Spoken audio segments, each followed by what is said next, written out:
नमस्कार, मैं रेनू प्रीति। इजराइल और हमास के बीच पिछले 10 दिनों से युद्ध जारी है। हजारों लोग इस युद्ध में मारे जा चुके हैं। पैर पीछे करने को ना ही हमास तैयार है और ना ही इजराइल। एक तरफ हमास जिसने कई इजराइल के लोगों को बंधक बनाकर रखा हुआ है, तो वहीं गाजा पट्टी पर इजराइल लगातार मिसाइलें दाग रहा है। इजराइल ने उत्तरी गाजा को खाली करने की भी चेतावनी दे डाली थी, लेकिन इस धमकी से हमास नहीं डरा। हमास के प्रवक्ता अबू ओबेदेह ने कहा कि ये धमकी हमें डरा नहीं सकती, हम इसके लिए तैयार हैं।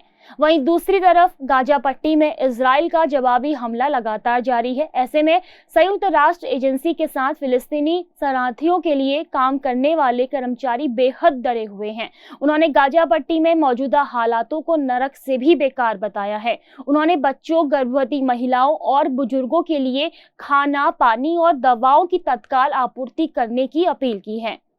एक तरफ हमास में लोग परेशान हैं, तो दूसरी तरफ हमास ने इस युद्ध में कई इजराइल के नागरिकों को बंधक बना रखा है। एक बंधक बनाई गई लड़की का वीडियो हमास ने जारी किया है। वीडियो में 21 साल की इजराइल फ्रांस की दोहरी नागरिकता रखने वाली मिया शेम दिखाई दे रही है। मिया के दोनों हाथों पर पट्टियां बंधी हैं और एक व्यक्ति जिसका चेहरा नहीं दिख रहा है, मिया के हाथों पर पट्टी बांध रहा है। वीडियो में मिया कहती है कि ये लोग मेरा ध्यान रख रहे हैं और मेरा इलाज कर रहे हैं, सब कुछ ठीक है। मिया ने कहा कि मैं बस ये चाहती हूँ कि जितना जल्दी हो सके मैं अपने घर वापस चली जाऊँ, हमें यहाँ से कृपया बाहर निकालें। वहीं इस वीडियो पर इजरायली सेना ने एक पोस्ट सोशल मीडिया पर साझा किया है, जिसमें आईडीएफ ने लिखा है कि बीते हफ्ते मिया को अगवा किया गया था। उन्होंने कहा कि हमास द्वारा साझा की गई वीडियो अपने आप को इंसान दिखाने की कोशिश है, जबकि वो खूंखार आतंकी संगठन है। इस बीच अब हमास को एक बड़ी ताकत का भी साथ मिला है और ये ताकत है हिजबुल्लाह संगठन की। दरअसल अब हमास का साथ ईरान देश भी दे रहा है। ईरान के विदेश मंत्री हुसैन अमीरा अब्दुल्लाहियन ने गाजा को समर्थन देते हुए कहा कि अगर इजराइल ने गाजा में घुसपैठ करने का फैसला किया तो विरोध करने वाले नेता इजराइल को उसके ही सैनिकों के कब्रिस्तान में बदल देंगे। वहीं अमीरा अब्दुल्लाहियन ने अमेरिका को इजराइल की कठपुतली बताया है। उन्होंने कहा कि अगर इजराइल ने हमला किया तो ईरान का हिजबुल्लाह उन्हें नहीं छोड़ेगा। बता दें कि हिजबुल्लाह हथियारबंद संगठन है जिसके पास करीब 1.5 लाख रॉकेट, मिसाइलें और मोर्टार हैं, जिनसे वो पूरे इलाके को निशाना बना सकता है।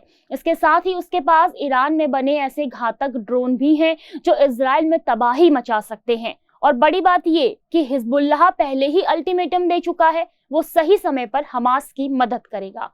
हालांकि इससे पहले इजराइल के पीएम नेतन्याहू ने कहा था कि हम ये युद्ध नहीं चाहते थे, बेहद क्रूर तरीके से हम पर ये युद्ध थोपा गया। इजराइल ने इस युद्ध को शुरू नहीं किया, लेकिन इसे खत्म जरूर करेगा।